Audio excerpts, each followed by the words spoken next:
Comedy again. Hi guys, ndabashuje uko mubona ni yacu ntacyo Nyash Comedy twahimbye kabisa, badushyira birafashe kabisa. Kuva ubu ngubu dore mbonye sub z'ubuntu, mbonye subscribe 10 z'ubuntu, nanjye najya nkwereka ukuntu wazibona. Dore ngibi ni ibintu biriyo bifatika kabisa, yajibone kabisa nawe urebe. Mbonye sub 100 z'ubuntu mu minota itarenze ingahe. Nafite sub 115, ariko urabona ko mpise ngira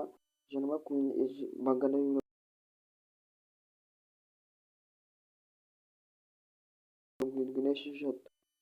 Rero ubwo urumva ko ari ya migambi wabwa ngo dukorere hamwe nyine, muze mwebwe dusure channel yacu Nyash Comedy kabisa, Nyash Comedy kabisa kabisa kabisa. Muri ibintu kumeze bibe vizuri sana kabisa. Niba ushaka kubona sub z'ubuntu kwishyura type ngiye kuguha rero kano kanya, tubashe kugenda 5 kuri 5 minota umwe ku wundi.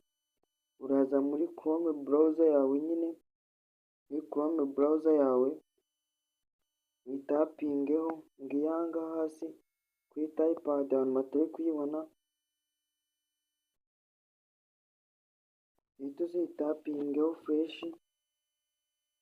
Urindire nyine bategwa na connection ufite, uhita uza hano kuri search nyine usacinge kuri subscribe free subscribe. Ngiyi nayibonye ategwa na connection yawe kubwiye my friend, uhita uza hano kuri no ya mbere yitwa views for you, click.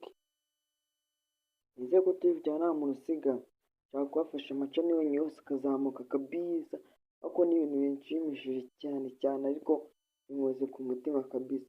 Kandi nizere ko kuri subscribe kuri Nyash Comedy, share, like and comment. Nari bitwikomereza. Kandi nababwiye barategwa na connection ufite nyine, nimurinda nyine connection mufite nyine, genda ahantu hatari network nyine. Mufite network ni wabikora fresh kabisa.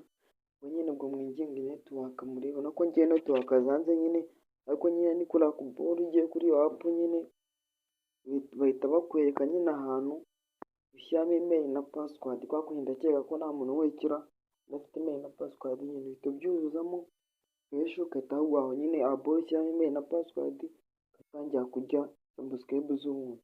Mu kwezi kumwe ubaye monetization kabisa, utangiye kujya ibiciro bya YouTube. Guys, ndabashimira mwe mwabanye mukore subscribe kuri Nyash Comedy. Mwandike no muri comment uko byagenze nyine uko mwakiye inkuru nziza. Murakoze.